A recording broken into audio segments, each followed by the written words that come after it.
क्या आपने कभी सोचा है कि एक ऐसे देव जो वैराग्य में लीन हो, जिन्हें संसार से कोई मोह न हो, जिनका जीवन तपस्या और समाधि में बीतता हो, उनके हृदय में प्रेम कैसे जागा?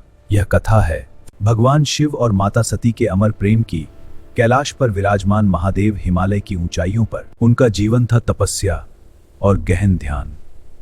न उन्हें राजपाट का मोह था, न परिवार की इच्छा, न ही सांसारिक सुखों की लालसा। उनका स्वरूप भी अद्भुत था। शरीर पर भस्म, गले में सर्प, जटाओं में फल। देवता भी उनका सम्मान करते थे, पर उनके क्रोध से सभी भयभीत रहते थे। उधर पृथ्वी पर जन्म हुआ एक दिव्य कन्या का, वह थी माता सती। उनके पिता थे दक्ष प्रजापति, जो स्वयं ब्रह्मा जी के मानस पुत्र थे। सती बचपन से ही अत्यंत शांत और भक्तिमय थी। उनका मन भक्ति और ध्यान में रहता था। जैसे जैसे वे बड़ी हुई, उनके हृदय में एक ही नाम बस गया, शिव। उन्होंने मन ही मन भगवान शिव को अपना पति स्वीकार कर लिया था। समय के साथ एक बड़ी समस्या उत्पन्न हुई। तारकासुर नामक असुर अत्याचार फैला रहा था।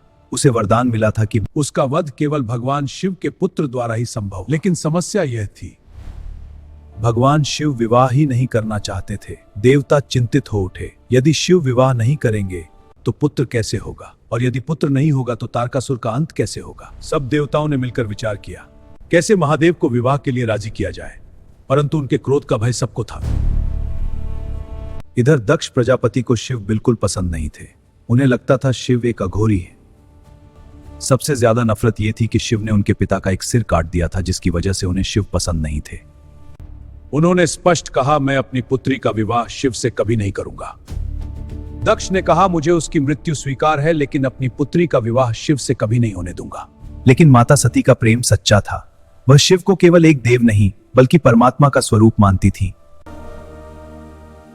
उन्होंने कहा, चाहे चाहे कुछ भी हो जाए, मैं शिव को ही अपना पति बनाऊंगी।